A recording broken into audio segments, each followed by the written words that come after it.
Good morning and welcome to 59 Minutes. My name is Levi Kones. It's Thursday, the 20th of February 2020, and we are discussing inspirational stuff. And joining me to talk about her life story and things that she's doing is an author and a Reverend Grace Barbara. Karibu sana. Thank you. Thank you very much, Levi.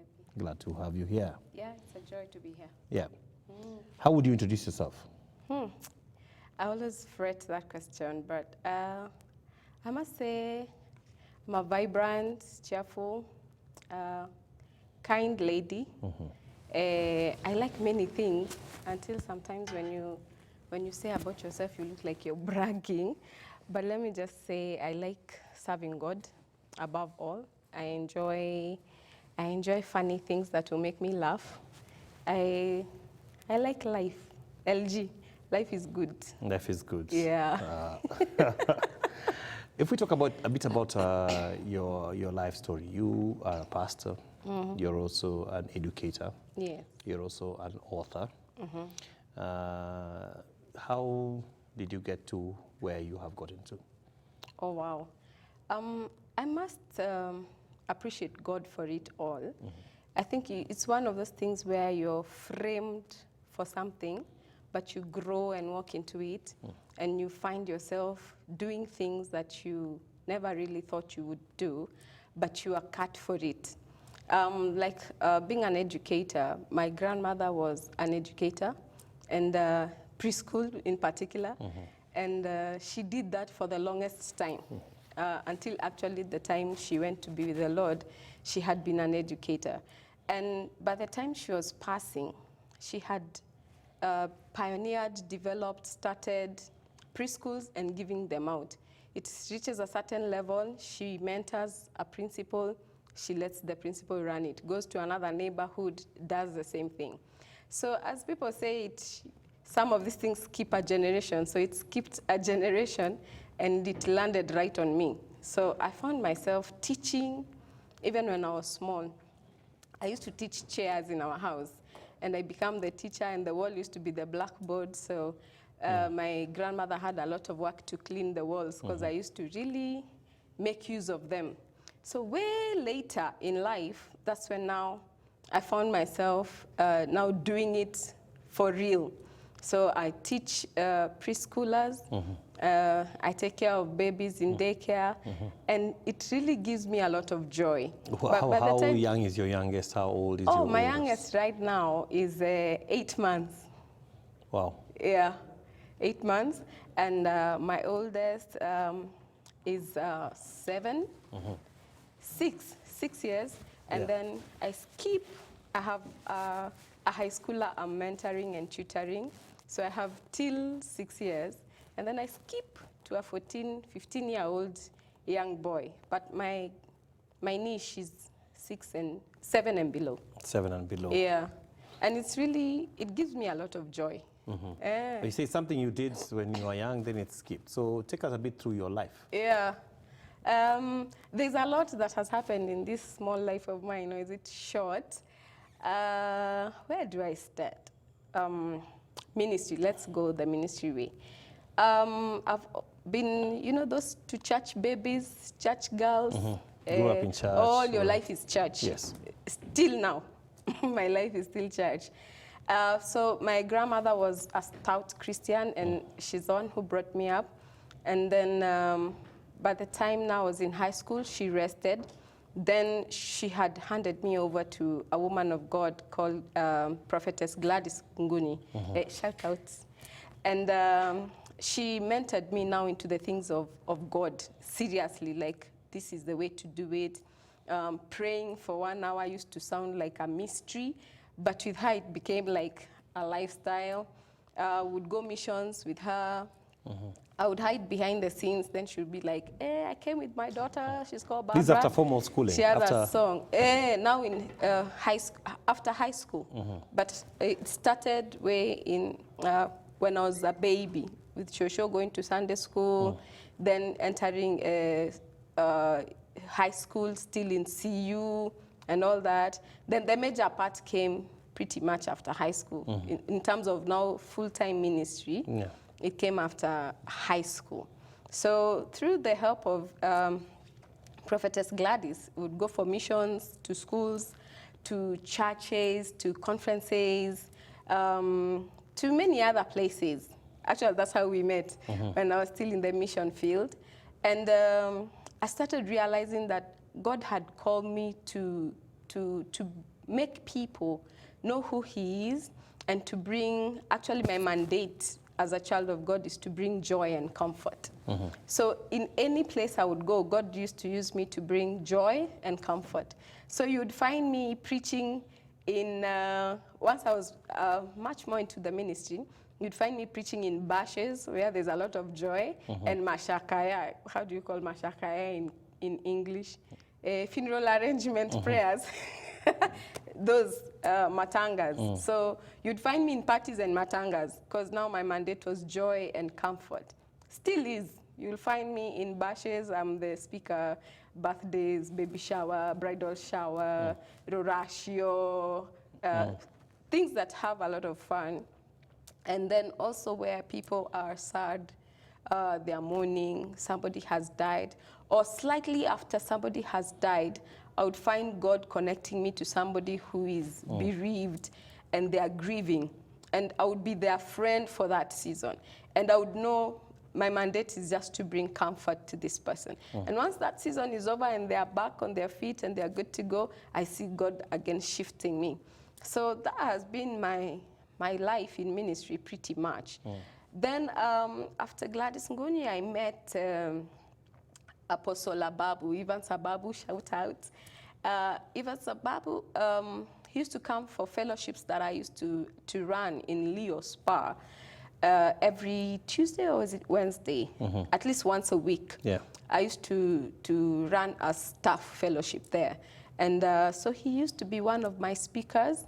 And out of that interaction and connection and ministration, God put in his heart that he should ordain me. So I served under him for some time for him to mentor me into that. And in 2015, he ordained me into a minister. So that's how now you're able to call me Reverend. But on a lighter note, I must say you had prophesied it, because from the time we became friends, you started calling me Rev. Yeah, and it's, and it came to pass. So high five on that. So you're a prophet. Kumbe. Anyway, so I try. I have my moments. You try. You have your moments. So that was one of your moments. Yeah. So the more you call me Rev, the more it came to be. You call it until it became. But you're also a mother. Yes. I'm a mother. I'm a happy, proud mother of a 5-year-old boy called Ade. Ade, shout out. Mommy loves you. Apparently, Ade, the way he came, is one of those very unconventional ways, if I can put it that way. 2013, thereabout. Yes. There's a lady called Pastor Esther. She came to my house. And that time I was doing, I do many things. So at that particular time, my core work was interior design. I was a chaplain in an architecture firm, B&A Studios, and also an interior designer. So around that time, I was busy with interior design and chaplaincy. So she came to my house one evening, we are having dinner, and she tells me, God is about to beautify your life. And I'm thinking, hey, you already did it too. So what are you saying? You think it's a clothes and the looks? I'm like, hey, okay, so my wardrobe will up. Maybe my bank account, my kaka, you know. So you're thinking physically, what else could it be? But I didn't get it exactly. Then 1 year down the line, when I conceived, then that voice came. The Lord has told me that he's going to beautify your life. Wow. So I thought, okay, this is how he's going to beautify my life. Now, it felt like it was a contradiction because at this particular time, I'm this chick of the collar, and then I've gotten a kid out of wedlock. So it was not looking like beauty in any way. It affected my whole life, like from hookah to hookah, from hookah to hookah. And Yeah, a lot. That's why I'm saying it affected my life completely. In terms of friendships, in terms of confidentiality, because of people are looking at you. Yeah. How can woman you? of God. Yes. The one who I was so adamant in preaching about integrity, I still do. In fact, one of the motto for my ministry, Graced Ministries, is creating a life through integrity. So you can imagine, everywhere I used to go, I'm like, integrity, integrity, integrity. So there are even churches that used to call me Pastor Integrity. So here we are with Pastor Integrity, and people are seeing your body is changing. Yes. And they're like, they're checking your finger. And it's not adding up. How did you get through that moment? It was crazy, but I must say God is so nice. You see, he had said it. He said, I'll beautify your life. So around that time, I kept asking him, is this the beauty you are talking about, and is it camouflaged in a way? Then he spoke. I hear his voice clearly. And he was like, I got your back. Those words kept me the whole 9 months. Anywhere I went and they looked at me funny, I remembered, I got your back. I got your back. I got your back. And how are things with the father? Baby daddy. Yes. They are just like that. He's just baby daddy, At and that that's moment, it. even then. From word go. The moment I was like, hey, you gotta be a father, it was over. Yeah, and it's been a quiet moment like that. But as God said, I got your back, he has.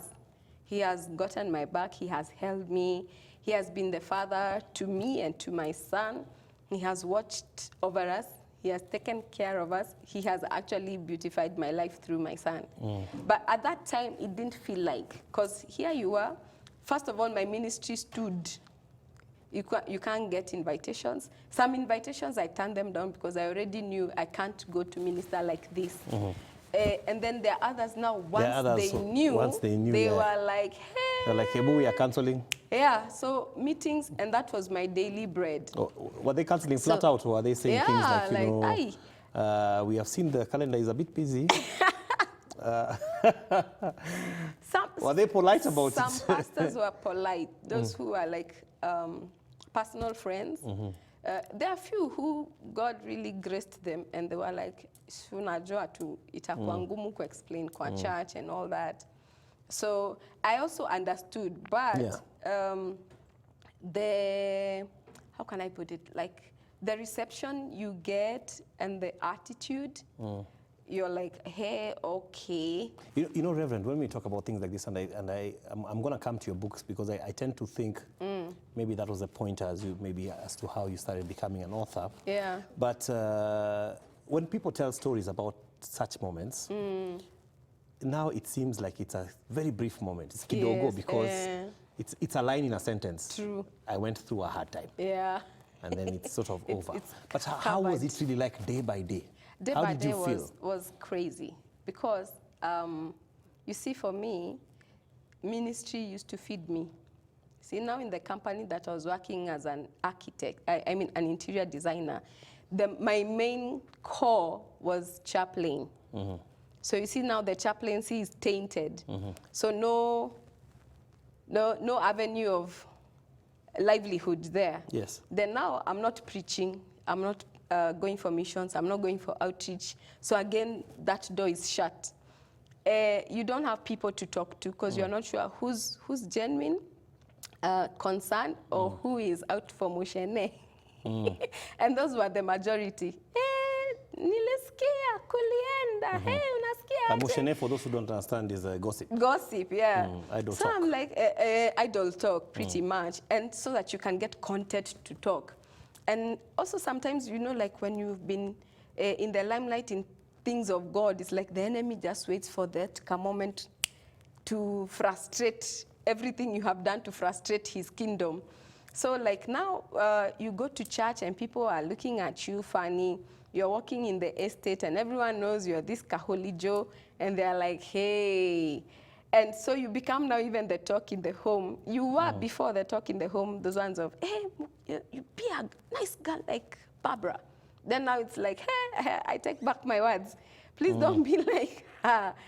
But anyway, it's family-wise, it was also shocking for them because they had really esteemed, they still do now. But at that time, they were like, what? Like, that's the last thing they expected. Yeah. My mom went numb for a while. Let me And she pause you couldn't there. even believe.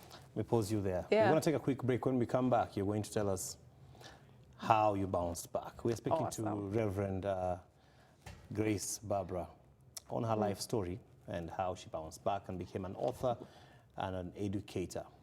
We'll be right back after this message. Just don't go away.